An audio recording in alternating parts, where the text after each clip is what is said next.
السلام علیکم ورحمۃ اللہ وبرکاتہ۔ الحمد للہ رب العالمین والصلاة والسلام علی رسولہ الکریم اما بعد فاعوذ باللہ من الشیطان الرجیم بسم اللہ الرحمن الرحیم۔ قال اللہ تبارک و تعالی فی کتابہ العزیز الذین ينفقون فی السراء والضراء والکاظمین الغیظ والعافین عن الناس واللہ یحب المحسنین۔ سورہ آل عمران آیت نمبر 134۔ قابل احترام دینی و میلی بھائیوں، اللہ رب العالمین نے قرآن کریم کے اندر کئی ساری جگہوں پر، ایسا نہیں صرف ایک دو جگہ پر، کئی ساری جگہوں پر اہل تقوی کی صفات کا ذکر کیا ہے۔ متقین جو ہوتے ہیں، متقی، ان کے یہاں کون کون سی صفات پائی جاتی ہیں، کون کون سے اعلیٰ اخلاق کے وہ لوگ حامل ہوتے ہیں، اللہ رب العالمین نے قرآن کریم میں اور رسول اکرم صلی اللہ علیہ وسلم نے اپنی احادیث مبارکہ کے اندر بیان فرمایا ہے۔ ابھی میں نے جو آیت آپ کے سامنے تلاوت کی ہے، اس آیت کے اندر اللہ رب العالمین نے متقین کی 3 صفات کا تذکرہ فرمایا ہے، اور یہ جو صفات اللہ رب العالمین نے ذکر کیے ہیں، مقصد یہ ہے کہ یہ ساری صفات ہمارے اندر پیدا ہوں۔ ہم ڈھونڈیں کوئی بھی صفت ہم پڑھیں اہل تقوی کی، تو ہم اپنے آپ کا جائزہ لیں کہ وہ صفت، وہ اخلاق ہمارے یہاں موجود ہیں یا نہیں، وہ صفت ہمارے اندر پائی جاتی ہے یا نہیں پائی جاتی ہے۔ اللہ رب العالمین نے فرمایا اہل تقوی کی صفات میں سے یہ ہے کہ وہ لوگ تنگ دستی میں اور فراوانی میں، دونوں میں اللہ رب العالمین کے راستے میں خرچ کرتے ہیں، والکاظمین الغیظ، اور اسی طریقے سے غصے کو پی جاتے ہیں۔ اور تیسری صفت اللہ نے ذکر کی، والعافین عن الناس، اور یہ لوگوں کو معاف کرنے والے ہوتے ہیں۔ واللہ یحب المحسنین، اور اللہ رب العالمین نیکوکاروں کو، احسان کرنے والوں کو پسند فرماتا ہے۔ سب سے پہلی صفت اس آیت کے اندر اللہ رب العالمین نے یہ ذکر کی ہے کہ اہل تقوی چاہے سختی کے عالم میں ہوں، یعنی ان کے یہاں مال کی فراوانی نہ ہو، تنگ دستی میں وہ جی رہے ہوں، یا مال کی کثرت ان کے یہاں موجود ہو، خوب زیادہ مال موجود ہو، دونوں حالتوں میں اہل تقوی اللہ رب العالمین کے راستے میں خرچ کرتے رہتے ہیں۔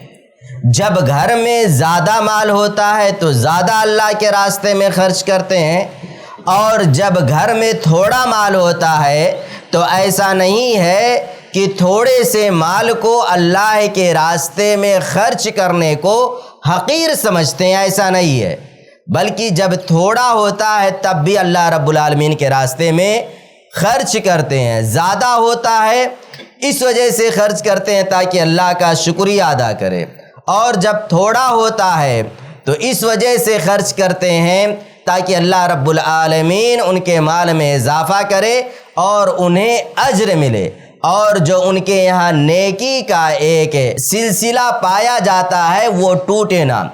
گویا کہ اہل تقوی ہمیشہ اللہ رب العالمین کے راستے میں مال خرچ کرتے رہتے ہیں، جو کچھ بھی ان سے میسر ہو جائے، اللہ کی توفیق جو کچھ بھی ہو وہ اللہ کے راستے میں خرچ کرتے رہتے ہیں۔ اور اس کی مثال اگر دیکھنی ہو تو ایک دو نہیں، صحابہ کرام رضی اللہ عنہم اجمعین کی زندگی کا ہم مطالعہ کریں، صحابہ کی سیرت کو ہم پڑھیں، ہمیں اندازہ ہوگا کہ جب ان کے پاس مال ہوتا تھا تو وہ تو خرچ ہی کرتے تھے، لیکن جب تنگ دستی کے عالم میں وہ جماعت ہوتی تھی، نبی جب تنگ دستی کے عالم میں ہوتے تھے اس وقت بھی اللہ رب العالمین کے راستے میں خرچ کیا کرتے تھے۔ دوسری صفت یہ ہے غصے کو پی جاتے ہیں اہل تقوی۔ غصہ یہ بہت خطرناک چیز ہے۔ کہا جاتا ہے غصہ آتا ہے اکیلے تنہا، لیکن اپنے ساتھ بہت کچھ لے کر کے جاتا ہے، بہت کچھ بگاڑ کر کے جاتا ہے جس کا انسان سوچ نہیں سکتا۔ اسی وجہ سے اسلامی شریعت میں ہے جو لوگوں کے معاملات دیکھتا ہے، فیصلے کرتا ہے، قاضی ہے، غصے کی حالت میں وہ فیصلہ نہیں کر سکتا۔ غصے کی حالت میں ہے تو اسے اجازت نہیں ہے کہ وہ فیصلہ کرے۔ اللہ کے رسول صلی اللہ علیہ وسلم نے مختلف مواقع پر صحابہ کرام کو نصیحتیں کی۔ ایک صحابی نے عرض کہ اللہ کے رسول کچھ نصیحت کیجئے۔ اللہ کے رسول نے کہا لا تغضب، کیا کرو تم غصہ مت کرو۔ پھر انہوں نے کہا، کئی بار اللہ کے رسول نے انہیں یہی نصیحت کی، 3 بار تقریباً کہ لا تغضب لا تغضب، غصہ مت کرو، بہت خطرناک یہ چیز ہے۔ غصے کی حالت میں انسان کیا بول جائے کچھ کہا نہیں جا سکتا، جس کا احترام اس پر واجب ہے۔ غصے کی حالت میں انسان احترام کو بھی سائیڈ میں کر دیتا ہے اور جو کچھ بولنا ہوتا ہے بول جاتا ہے۔ ایک صحابی کو اللہ کے رسول صلی اللہ علیہ وسلم نے کہا، انہوں نے سوال کیا کہ مجھے کوئی ایسا عمل بتائیں میں اسے کروں تو جنت میں چلے جاؤں، یدخلنی الجنہ۔ فقال رسول اللہ صلی اللہ علیہ وسلم لا تغضب ولک الجنہ، اگر عمل پوچھتے ہو تو غصہ مت کرو، ولک الجنہ، تمہارے لیے کیا ہے؟ جنت ہے۔ غصے کی حالت میں انسان کتنے گناہ کر جاتا ہے، گالیاں دے دے، غلط جملے نکال دیتا ہے، غلط فیصلے کر بیٹھتا ہے، کیا کچھ نہیں کر جاتا انسان غصے کی حالت میں۔ اسی وجہ سے غصے کو انسان کو کنٹرول میں کرنا چاہیے، اور جب غصہ ہو تو سیدھے خاموش ہو جائے، کچھ نہ بولے۔ کوئی فیصلہ کرنا ہے، ڈیسیزن لینا، کچھ مت کرے۔ جب غصہ ختم ہو جائے اس کے بعد میں جو بولنا ہے وہ بولے۔ غصے کے حالت میں معاملات کا حل نہیں ہوتا ہے، غصے میں معاملات بگڑ جایا کرتے ہیں۔ اس وجہ سے غصے کی حالت میں انسان کو معاملات حل بھی نہیں کرنے چاہیے۔ تیسری صفت اللہ رب العالمین نے یہ ذکر کی، والعافین عن الناس، یہ کیا کرتے ہیں؟ لوگوں کو معاف کر دیتے ہیں اہل تقوی۔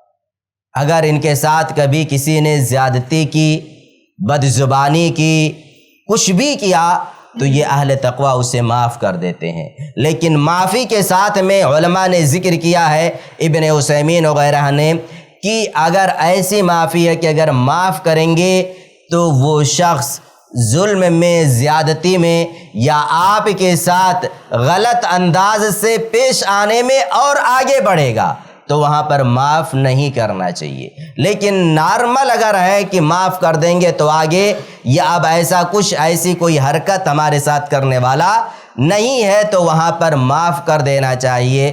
معاف کرنے کا فائدہ یہ ہوتا ہے بسا اوقات کہ وہ انسان آپ کی باتوں کو بعد میں ماننے والا ہو جاتا ہے۔ اللہ کے رسول صلی اللہ علیہ وسلم کی زندگی میں بے شمار واقعات ملیں گے کہ آپ صلی اللہ علیہ وسلم نے لوگوں کو معاف کیا ہے۔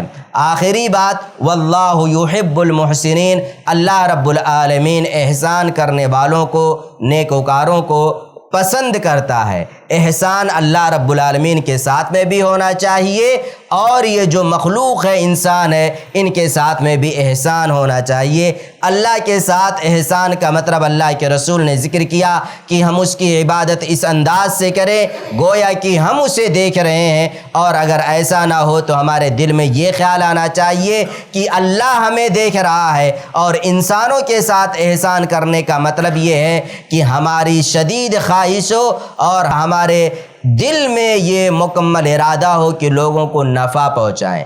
کسی کو نقصان پہنچنے والا ہے، ہمارے اختیار میں ہے کہ ہم اسے روک سکتے ہیں تو اسے روک دیں، اور ہماری ذات سے کسی کو نفع پہنچ سکتا ہے، فائدہ پہنچ سکتا ہے تو ہم اسے فائدہ پہنچائیں۔ اللہ رب العالمین سے دعا ہے، الہ العالمین تو ہم تمام لوگوں کے اندر اہل تقوی کی صفات پیدا کر، آمین۔ والسلام علیکم ورحمۃ اللہ وبرکاتہ۔